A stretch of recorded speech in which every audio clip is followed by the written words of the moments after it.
Hello everyone and welcome back to your channel Shiksha Wise, your go to channel for any kind of career advice.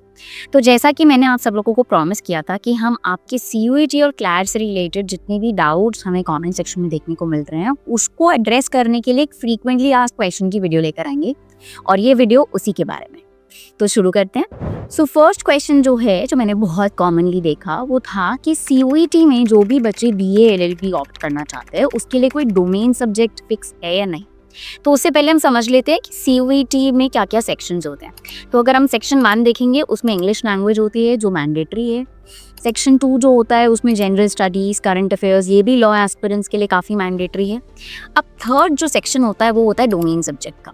पहले legal studies CUET ने fix किया था domain subject law aspirants के लिए, लेकिन अब उन्होंने ये कंपल्शन हटा दिए। तो आपको एक फ्रीडम मिल रही है, आप अपने अकॉर्डिंग कोई भी डोमेन सब्जेक्ट चूज करें।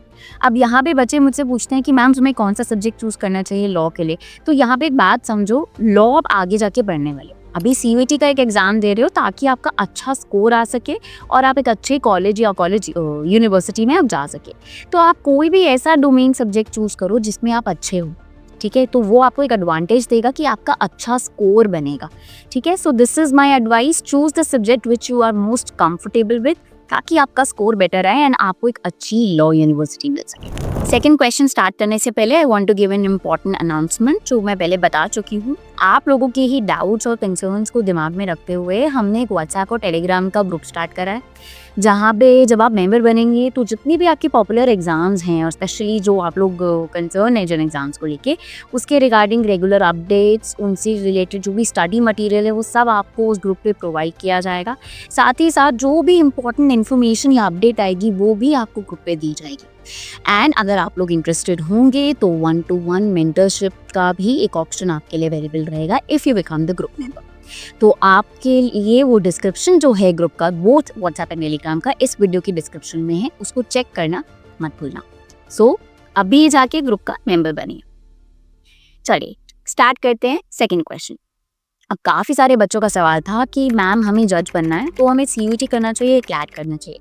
तो देखो एक सिंपल बात यहाँ पे समझ लो, इंडिया में जज बनने के लिए आपको देना होता है जुडिशियल सर्विस का एग्ज़ाम जो नेशनल और स्टेट लेवल दोनों पे होता है और इसकी अलग अलग स्पेसिफिकेशंस है, एलिजिबिलिटी क्राइटेरिया है जिसको मैं एक सेपरेट वीडियो में कवर करने वाली हूँ जिसमें आपको मैं फुल रोड मैप दूंगी कि क्या क्या करना होता है जुडिशियल सर्विसेज के लिए, ठीक है। बट अभी के लिए इस सवाल को समझ लो कि जुडिशियल सर्विस एग्जाम के लिए आपको लॉ की डिग्री चाहिए, वो आपको CUET से भी मिलेगी और क्लैट से भी मिलेगी। क्लैट का एडवांटेज है वहाँ NLUs मिलते हैं, बहुत बच्चे उसके लिए बहुत एक्साइटेड रहते हैं। बट CUET में भी काफ़ी अच्छी सेंट्रल यूनिवर्सिटीज़ हैं, दिल्ली यूनिवर्सिटी, बनारस यूनिवर्सिटी। तो दोनों से ही आपको आपकी लॉ डिग्री लेनी है और अगर आपको आगे जज बनना है तो फिर आपको जुडिशियल सर्विस का एग्ज़ाम क्रैक करना होता है। थर्ड कॉमन क्वेश्चन जो मैंने देखा वो था कि काफ़ी सारे साइंस एंड कॉमर्स बैकग्राउंड के स्टूडेंट्स को डाउट था कि क्या वो लॉ प्रोग्राम्स के लिए अप्लाई कर सकते हैं। तो ये बिल्कुल पॉसिबल है, ऐसा नहीं है कि आपको ह्यूमैनिटीज़ बैकग्राउंड से होना होता है लॉ प्रोग्राम के लिए। साइंस और कॉमर्स बैकग्राउंड के स्टूडेंट्स भी बोथ CUET एंड क्लैट के लिए अप्लाई कर सकते हैं। बस आपको एलिजिबिलिटी क्राइटेरिया उसका मीट करना है, मतलब जो भी परसेंटेज मार्क्स रिक्वायर्ड होते हैं 12th के लिए CUET एंड क्लैट के लिए, तो बाकी वीडियो पहले की वीडियोज़ में मैंने बता रखा है, वहाँ आप चेक कर सकते हैं।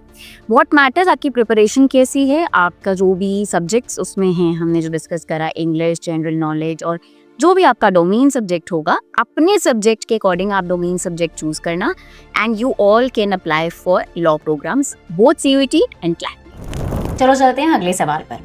बहुत सारे बच्चों को कॉर्पोरेट लॉ में बहुत इंटरेस्ट है, तो उनका सवाल ये था कि कॉर्पोरेट लॉ में एक सक्सेसफुल करियर के लिए हमें CUET करना चाहिए या क्लैट। देखो दोनों ही एग्जाम से आपको लॉ डिग्री मिलती है और आपको एक स्ट्रॉन्ग कॉर्पोरेट जो प्रोग्राम है मिलता है। हाँ, ऐसा बोलते हैं कि क्लैट में जो NLUs हैं उसमें कॉर्पोरेट प्रोग्राम ज़्यादा स्ट्रॉन्ग है और वहाँ का एलुमनाई नेटवर्क भी काफ़ी स्ट्रॉन्ग है। बट देखो जो CUET है उसमें भी आपकी सेंट्रल लॉ यूनिवर्सिटीज़ हैं, तो वहाँ पे भी आपको एक अच्छा कॉर्पोरेट करियर मिल सकता है। तो इवेंचुअली मैटर करेगा कि आपकी प्रिपरेशन कैसे, आप कैसे पढ़ाई करते हो एक सक्सेसफुल कॉर्पोरेट लॉ में करियर बनाने के लिए। तो दोनों ही एग्जाम से you can have a successful career. Next question. तो क्वेश्चन काफी बच्चों का ये था कि क्या मैं साइमल्टेनियसली CUET और क्लैट दोनों की प्रिपरेशन कर सकता हूँ। तो देखो कर तो सकते हो, कुछ कुछ सब्जेक्ट्स जो हैं वो ओवरलैपिंग भी है, इंग्लिश हो गया, जनरल स्टडीज़ हो गया। लेकिन अगर मैं पर्सनली आप लोगों को बोलूँ तो मुझे लगता है कि एक स्टूडेंट को एक ही एग्जाम पे फोकस करना चाहिए, क्योंकि कहते हैं ना दो नैया का सवार डूबता है। तो एक एग्जाम पे फोकस करेंगे, उसमें अच्छा स्कोर लाके उसमें अच्छी यूनिवर्सिटी लाने का ट्राई करें।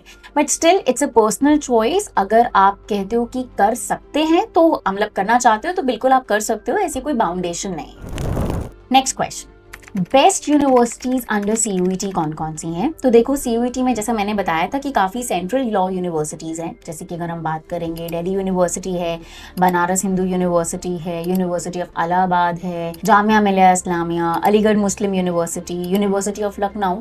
तो ये कुछ टॉप यूनिवर्सिटीज़ आती हैं सीयूईटी के अंडर, जो एक काफ़ी अच्छा लॉ प्रोग्राम और लीगल प्रोग्राम और प्लेसमेंट्स प्रोवाइड करती हैं। नेक्स्ट क्वेश्चन देखते हैं। तो काफ़ी बच्चों का ये सवाल था कि क्या सीयूईटी का कोई एडवांटेज है क्लैट के ऊपर? तो देखो मेजर एडवांटेज यही है कि सीयूईटी आपको ज़्यादा फ्लेक्सिबल ऑप्शंस देती है। वहाँ पे वाइड रेंज ऑफ सब्जेक्ट्स को टेस्ट किया जाता है, ज़्यादा यूनिवर्सिटीज़ हैं उसके अंडर। तो अगर आप ऐसे श्योर नहीं हो कि यार मेरे को लॉ ही करना है, मुझे और ऑप्शंस के लिए भी ओपन रहना है, तो सीयूईटी जो है वो आपको एक बेटर एडवांटेज प्रोवाइड कर रही है। तो इन दैट केस आपको सीयूईटी ज़रूर ऑप्ट करना चाहिए। अगर सिलेबस को लेके जो डाउट्स थे, जैसे काफ़ी लोगों को था कि कोई स्पेसिफिक सिलेबस है सीयूईटी और क्लैट का, तो देखो क्लैट में आपको फोकस करना होता है लीगल रीजनिंग के ऊपर, जनरल नॉलेज और लॉजिकल रीजनिंग के ऊपर। सीयूईटी में लीगल स्टडीज़ को हटा दिया है, तो वहाँ पे आपका मेजर फोकस रहना चाहिए इंग्लिश लैंग्वेज पे, जनरल स्टडीज़ पे और एप्टीट्यूड टेस्ट के ऊपर। आखिरी सवाल, कौन सा एग्जाम ईजी है क्रैक करने के लिए? देखो इजी वही होता है जो इसमें आपको इंटरेस्ट होता है। This is my personal opinion. जो चीज़ में आपको इंटरेस्ट होगा उसमें आपका एफर्ट्स जो हैं आप इजीली अप्लाई कर पाओगे। तो जैसे हमने क्लैट की बात करी, वहाँ पे आपको स्ट्रॉन्ग लीगल एप्टीट्यूड होना ज़रूरी है, ठीक है, क्योंकि वहाँ पे लीगल रीजनिंग और इन सब से रिलेटेड आपका कोर्स है, उससे रिलेटेड क्वेश्चंस आते हैं। सीयूईटी में जनरल स्टडीज़ और एप्टीट्यूड और इंग्लिश जो है वो मेजरली आपका टेस्ट किया जा रहा है, साथ साथ आपका डोमेन सब्जेक्ट। तो उसके अकॉर्डिंग जो है, जो आपका स्ट्रेंथ एरियाज है, आपको अपना एग्जाम उसी के अकॉर्डिंग चूज करना चाहिए। सो विद दिस हमने आपके frequently asked questions regarding both CUET and CLAT cover करने की कोशिश करी है। होपफुली आपके जितने भी डाउट्स थे वो एड्रेस हो गए होंगे। अगर अभी भी ऐसा लग रहा है कि मेरे कुछ डाउट्स रह गए हैं, मुझे अभी भी कुछ कुछ पूछना है, तो मैं आपको सजेस्ट करूंगी कि इस वीडियो के डिस्क्रिप्शन में जाके जो व्हाट्सएप और टेलीग्राम का ग्रुप का लिंक दिया हुआ है उसको अभी जाके ज्वाइन करो। वहाँ पे आपकी कोशिश की जाएगी कि जितने भी डाउट्स हैं उसको एड्रेस कर सके, साथ साथ आपके करियर के लिए जो भी हम आपको हेल्प कर सकते हैं वो हम आपको जरूर करें। बाकी मैं मिलूंगी आपसे अगली वीडियो में। Till then take care and bye bye.